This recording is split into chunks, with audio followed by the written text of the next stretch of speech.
Workouts అయ్యి intestine remove చేశారు.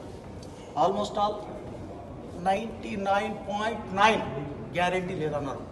Surgery అయిన తర్వాత గ్యాంగ్రీన్ వచ్చారు. సర్లే అని మళ్ళీ సర్జరీ చేశారు. చేసిన తర్వాత బ్రతికిపోయారు.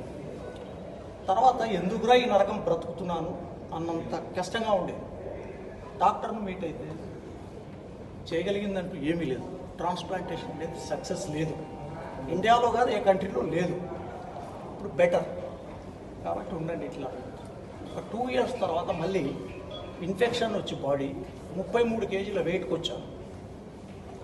అప్పటి నుండి బెడ్ మీద నుంచి ఇవ్వలేదు, కంటిన్యూ లూజ్ మోషన్స్. ఒక మిత్రుడు మిస్ శంకర్, సరే వాటర్ తాగండి అంటే, విషమే తాగుతాను రా బాబు, వాటర్ ఏంటి, వాటర్ తాగితే ఎందుకు లేచి తిరుగుతాము అని కామెంట్ చేశాను. సార్ మీరు పడుకోండి, డైలీ వాటర్ తెచ్చిస్తాం, 1 లీటర్ అయితే సరిపోతుంది అంటే, సరే సార్ ఒక 3 లీటర్ తెచ్చిస్తాం. 3 days తర్వాత నుంచి డైలీ 5 to 6 లీటర్స్ తాగాను. ఆకలి పెరిగింది, వెయిట్ పెరుగుతూ వచ్చింది. నాకు నేనుగా లేచి బెడ్ నుంచి తిరిగాను, అన్ని పనులు చేసుకుంటున్నాను, కారు నడుపుతున్నాను. ఈరోజు 200 కిలోమీటర్లు తిరిగి వచ్చాను.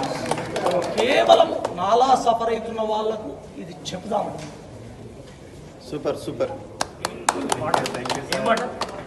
కంగన్ వాటర్ అని. Right, thank you.